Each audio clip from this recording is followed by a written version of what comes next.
আসসালামু আলাইকুম। আশা করি ভালো আছেন সবাই। সবাইকে শুভেচ্ছা। দেখে নিব আজকের নিউজ। শাহজালাল বিমানবন্দরে 25 কেজি স্বর্ণ উদ্ধার।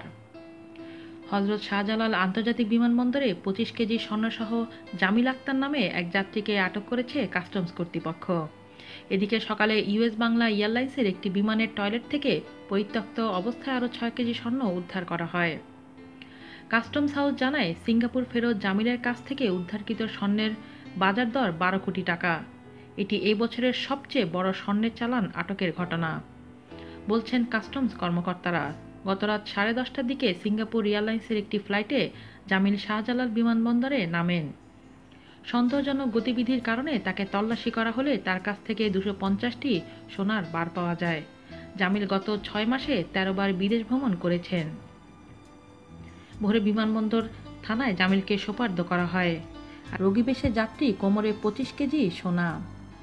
হজরত শাহজালাল বিমানবন্দরের এক যাত্রীর কোমর থেকে মোট 250টি স্বর্ণের বার অর্থাৎ 25 কেজি স্বর্ণ জব্দ করেছে ঢাকা কাস্টমস হাউস। শনিবার রাতে এই ঘটনা ঘটে। মোহাম্মদ জামিল সিঙ্গাপুর এয়ারলাইন্সের SQ 446 ফ্লাইটে শনিবার রাত 10:40 ঢাকায় আসেন।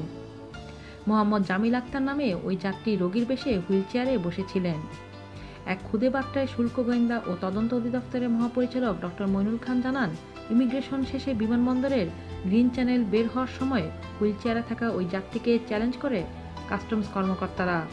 পরে তার তল্লাশি নেয় কাস্টমসের কর্মকর্তারা। এ সময় কোমর থেকে 100 গ্রাম ওজনের 250টি স্বর্ণের বার পাওয়া যায়। জব্দকৃত স্বর্ণগুলোর আনুমানিক মূল্য প্রায় 12.5 কোটি টাকা। জামিল আক্তারের বিরুদ্ধে নিয়মিত ধারায় মামলা করে বিমানবন্দরের থানায় হস্তান্তর করা হবে বলে জানিয়েছেন ঢাকা কাস্টমস। আজ এই পর্যন্তই। আল্লাহ হাফেজ।